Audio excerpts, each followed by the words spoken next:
Hello दोस्तों, computer की इस एमसीक्यू सीरीज में आप सबका स्वागत है।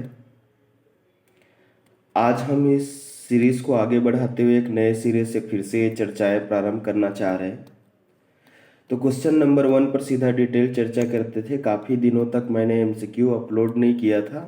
आज से फिर से क्लासेस कंटिन्यू चलेगा। तो क्वेश्चन की श्रृंखला में हम क्वेश्चन नंबर 1 पर चर्चा करते हैं।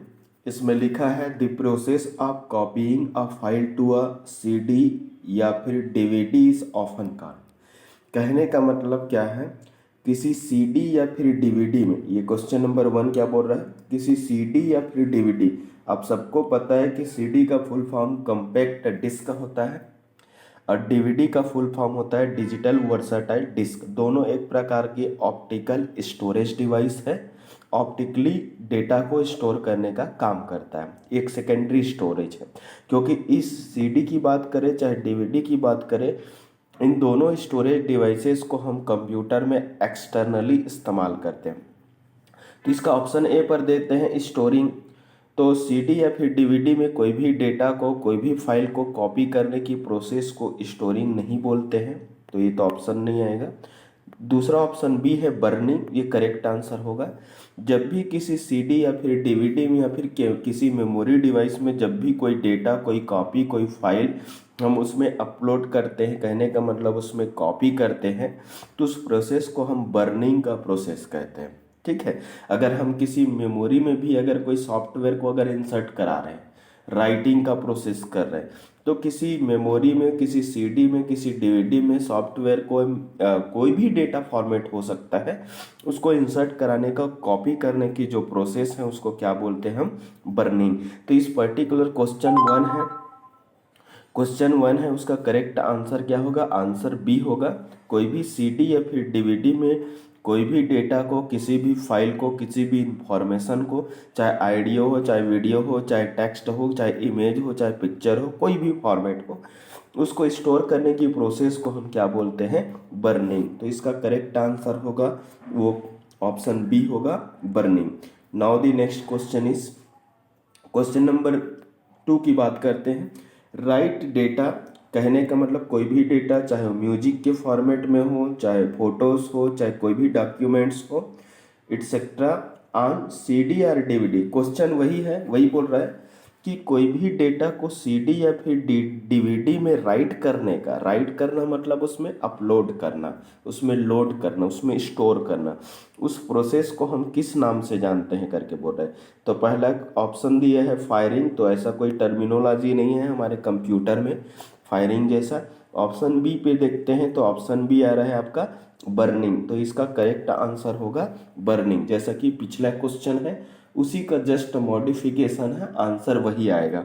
स्मोकिंग जैसा चीज़ नहीं होता कंप्यूटर टेक्नोलॉजी में, ना वाटरिंग जैसा चीज़ होता है। तो इसका करेक्ट आंसर जो होगा, करेक्ट आंसर ऑप्शन बी होगा, बर्निंग। किसी भी सीडी या फिर डीवीडी में कोई भी डेटा, चाहे म्यूजिक हो, चाहे फोटो हो, चाहे कोई सॉफ्टवेयर हो, चाहे कोई भी डॉक्यूमेंट हो, किसी भी टेक्स्ट फाइल हो, उसको अपलोड करने का, उसमें लोड करने का जो प्रोसेस है, स्टोर करने का प्रोसेस है, उसको हम क्या कहते हैं, बर्निंग। तो क्वेश्चन 2 का जो करेक्ट आंसर होगा क्या होगा, ऑप्शन बी, बर्निंग होंगे। Now the next question is question number 3। The internet is an example of search engine. मतलब दिए गए पर्टिकुलर क्वेश्चन में ये पूछ रहा है कि इनमें से कौन सा इंटरनेट में प्रयोग होने वाला एक सर्च इंजन का उदाहरण है। तो आप सबको पता है कि सर्च इंजन के माध्यम से कोई भी डेटा इन्फॉर्मेशन को, इंटरनेट पर प्रेजेंट डेटा इन्फॉर्मेशन को हम क्या कर सकते हैं, फाइंड आउट कर सकते हैं, सर्चिंग कर सकते हैं, खोज सकते हैं, ढूंढ सकते हैं।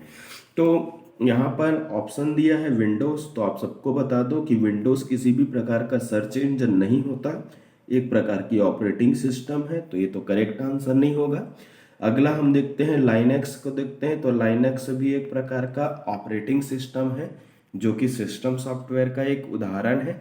कंप्लीट कंप्यूटर सिस्टम को ऑपरेट करने के लिए, उसके फंक्शन को मैनेज करने के लिए यूज होने वाला एक क्या है, महत्वपूर्ण सॉफ्टवेयर। तो विंडोज माइक्रोसॉफ्ट का ऑपरेटिंग सिस्टम है, लाइनक्स भी एक आपका ओपन सोर्स ऑपरेटिंग सिस्टम है। अगर हम याहू की बात करें तो ये दोनों तो ऑपरेटिंग सिस्टम है, लेकिन यहाँ पर पूछा क्या है, सर्च इंजन। तो ऑप्शन ए और ऑप्शन बी तो इसका आंसर नहीं होगा। ऑप्शन सी पर देखते हैं, याहू। तो आप सबको पता है कि गूगल के बाद सर्वाधिक उपयोग होने वाला जो सर्च इंजन है वो याहू है। तो इसका करेक्ट जो आंसर होगा वो ऑप्शन सी होगा। तो याहू इनमें दिए गए ऑप्शन में से एक सर्च इंजन का उदाहरण है। अगर मैं ऑप्शन डी की ओर चलूं तो ऑप्शन डी दिखा है एमएस वर्ड। एमएस का मतलब है माइक्रोसॉफ्ट, जो कि अमेरिका की कंपनी है, और उस माइक्रोसॉफ्ट कंपनी के द्वारा डेवलप किया हुआ एक वर्ड प्रोसेसिंग सॉफ्टवेयर का नाम क्या है, एमएस वर्ड। तो यहाँ पर तो सर्च इंजन पूछा है, तो ऑप्शन डी भी क्या होगा, इनकरेक्ट होगा, क्योंकि एमएस वर्ड एक वर्ड प्रोसेसिंग एप्लीकेशन सॉफ्टवेयर का एग्जाम्पल है, न कि एक सर्च इंजन। तो इस पर्टिकुलर क्वेश्चन 3 का करेक्ट जो आंसर होगा ऑप्शन सी याहू होगा। Now the next question, question number 4 पे चर्चा करते हैं। Which is not a type of secondary memory. आप सबको पता है कि कंप्यूटर सिस्टम में यूज होने वाले जो मेमोरी है उसको दो तरीके से क्लासिफिकेशन किया है। एक को प्राइमरी बोला है, जो सर्वाधिक उपयोग होता है, जो कंप्यूटर सिस्टम के मदरबोर्ड में फिक्स रहता है, वो प्राइमरी है। चूँकि वो सीपीयू के मदरबोर्ड के अंदर स्थित रहता है, इस कारण उसको हम इंटरनल मेमोरी भी बोल देते हैं। और दूसरा जो मेमोरी होता है उसको ऑक्सिलरी, कंप्यूटर की स्टोरेज कैपेसिटी को इंक्रीज करने के लिए, उसकी वर्क परफॉर्मेंस को इंक्रीज करने के लिए एक्सटर्नल हम मेमोरी का यूज़ करते हैं, जिसे हम सेकेंडरी या फिर एक्सटर्नल मेमोरी या ऑक्सिलरी मेमोरी के नाम से हम जानते हैं। तो इसमें देखते हैं, नॉट बोल रहा है, नहीं है बोल रहा है। तो सॉलिड स्टेट ड्राइव, कई बार एग्जाम्पल में SSD लेटेस्ट उपयोग होने वाला हाई स्पीड एक्सटर्नल जो स्टोरेज डिवाइस है, जिसका नाम क्या है, जिसको हम SSD बोलते हैं, जो कि आजकल हार्ड डिस्क के जगह में इस्तेमाल होने वाला है आपका सेमीकंडक्टर मेमोरी है, जो कि हार्ड डिस्क की तुलना में क्या है, फास्टर है। तो सॉलिड स्टेट ड्राइव तो एक्सटर्नल मेमोरी है, ये भी एक्सटर्नल मेमोरी। हमें पूछा क्या है, नहीं है करके पूछा है। हार्ड डिस्क, आप सबको पता है कि हार्ड डिस्क भी एक्सटर्नली यूज होने वाला है, सेकेंडरी या फिर ऑक्सिलरी मेमोरी का एग्जाम्पल है, इसमें नहीं पूछा है। तीसरा नंबर ऑप्शन पे चलते हैं, random access memory. Random access memory RAM का फुल फॉर्म है, और रैम जो होता है कंप्यूटर का मुख्य मेमोरी होता है, इंटरनल मेमोरी होता है, प्राइमरी मेमोरी होता है। तो क्वेश्चन आने ने यहाँ पर पूछा था कि इनमें से कौन सा सेकेंडरी मेमोरी नहीं है, तो रैम ही इसका करेक्ट आंसर होगा, क्योंकि रैम मेमोरी है, सेकेंडरी ना होकर के प्राइमरी मेमोरी है, इंटरनल मेमोरी है। तो क्वेश्चन नंबर 4 का जो करेक्ट आंसर होगा ऑप्शन सी होगा। अगला हम ऑप्शन डी की अगर बात करें तो USB pen drive. Pen drive भी एक्सटर्नल मेमोरी है, जो कि परमानेंट फ्लैश ड्राइव का एक क्या है, एग्जाम्पल है। तो ये सेकेंडरी है, हार्ड डिस्क भी सेकेंडरी है, सॉलिड स्टेट ड्राइव भी सेकेंडरी है, बट रैंडम एक्सेस मेमोरी एक प्राइमरी मेमोरी का प्रकार है। तो इस पर्टिकुलर क्वेश्चन में पूछा जो गया था उसके अकॉर्डिंग आंसर जो होगा ऑप्शन नंबर सी होगा। ठीक है, नेक्स्ट क्वेश्चन पे चर्चा करते हैं, क्वेश्चन नंबर 5 पे, example of social networking sites. तो सोशल नेटवर्किंग साइट का एग्जाम्पल क्या है, तो इसको कोई ज़्यादा एक्सप्लेन करने का ज़रूरत नहीं है। इस पर्टिकुलर वेबसाइट के माध्यम से लोग अपने विचार, थॉट्स को रिप्रेजेंट कर सकते हैं, वीडियो शेयर कर सकते हैं, ऑडियो शेयर कर सकते हैं, किसी भी प्रकार की इंफॉर्मेशन को शेयर करने का क्या करते होता है, यूज़ होता है। तो फेसबुक भी आपका एक मेटा कंपनी का सोशल नेटवर्किंग साइट है। ट्विटर भी आपका, जिसको वर्तमान में एक्स के नाम से जानते हैं, ये भी आपका एक क्या है, सोशल नेटवर्किंग साइट है। इंस्टाग्राम भी आपका एक प्रकार का क्या है, सोशल नेटवर्किंग साइट है। तो इसमें से पूछा है कौन सा है करके, तो करेक्ट आंसर जो होगा वो क्या होगा, आपका ऑप्शन नंबर डी होगा, ऑल ऑफ द अबव। उपरोक्त सभी जो है वो एक प्रकार की सोशल नेटवर्किंग साइट का क्या है, उदाहरण है। क्वेश्चन नंबर 6 पे चर्चा करते हैं। क्वेश्चन नंबर 6 बोल रहा है, which data transport medium has the highest data transfer rate. इनमें से कौन सा जो डेटा ट्रांसमिशन का जो माध्यम है वो सबसे ज़्यादा मात्रा में डेटा को ट्रांसफ़र करता है, तो जिससे होकर डेटा की प्रवाह की मात्रा सर्वाधिक होता है, वो पूछा है क्वेश्चन वाला। तो इसमें ऑप्शन ए दिया है ट्विस्टेड पेयर केबल, तो ये ट्विस्टेड पेयर केबल है। और दूसरा ऑप्शन दिया है कोएक्सियल केबल, और तीसरा ऑप्शन दिया है ऑप्टिकल फाइबर केबल। ये ऑप्टिकल फाइबर केबल इसका करेक्ट आंसर होगा, क्योंकि इस पर्टिकुलर फाइबर केबल में कोई भी इंफॉर्मेशन है उसको एक पॉइंट से दूसरे पॉइंट तक लाइट के फॉर्म में ट्रांसमिशन किया जाता है। लाइट के फॉर्म में ट्रांसमिशन होने के कारण उसकी बैंडविड्थ ज़्यादा होता है, और बैंडविड्थ ज़्यादा होने के कारण उसमें पर यूनिट टाइम में डेटा के ट्रांसमिशन की रेट है वो क्या होती है, सर्वाधिक। तो सबसे हाईएस्ट मात्रा में और फास्ट डेटा ट्रांसमिशन अगर कभी भी पूछे तो ऑप्टिकल फाइबर केबल है। वर्तमान में इंटरनेट का जो 95% इंटरनेट की जो संचालन है इस पर्टिकुलर केबल के माध्यम से ही किया जा रहा है, जो समुद्र के अंदर बिछी हुई है। विश्व के अनेक देशों के साथ साथ अनेक महाद्वीपों को इसी केबल के माध्यम से कनेक्ट किया गया है, और ओवरऑल इंटरनेट में डेटा का एक्सचेंज जो होता है ऑप्टिकल फाइबर केबल के ही माध्यम से किया जा रहा है। क्वेश्चन नंबर 7 पे बात करते हैं। खालिस्तान is used to transmit network data. इनमें से कौन सा जो है नेटवर्क डेटा को ट्रांसमिट करने के लिए यूज होता है? तो याद रखना, कभी भी नेटवर्क का पूछे, इंटरनेट का पूछे, या कोई भी कम्युनिकेशन का तरीका पूछे तो माध्यम मतलब जिससे होकर कोई भी इंफॉर्मेशन, कोई डेटा एक बिंदु से दूसरे बिंदु तक ट्रांसमिट किया जाता है उसी को मीडियम बोलते हैं, उसी को मीडिया बोलते हैं, उसी को चैनल बोल देते हैं। तो माइक्रोवेव फ्रीक्वेंसी, माइक्रोवेव कम्युनिकेशन का भी इस्तेमाल करके हम डेटा को एक्सचेंज करते हैं, इंफॉर्मेशन एक्सचेंज करते हैं। इंफ्रारेड का भी इस्तेमाल करके हम कर सकते हैं, और रेडियो फ्रीक्वेंसी चैनल का भी यूज़ कर सकते हैं। क्लियर हुआ? तो अगर हम टेलीविज़न की बात करें तो टेलीविज़न सैटेलाइट कम्युनिकेशन में माइक्रोवेव फ्रीक्वेंसी का यूज़ होता है।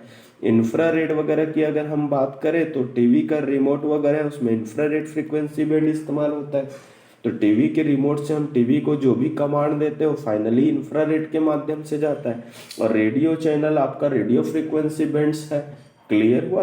तो देखा जाए तो यहाँ पर डेटा का एक्सचेंज होने के लिए हम सारे फ्रीक्वेंसी बैंड का ही इस्तेमाल करते हैं, तो इसका आंसर होना चाहिए all of the above. Clear?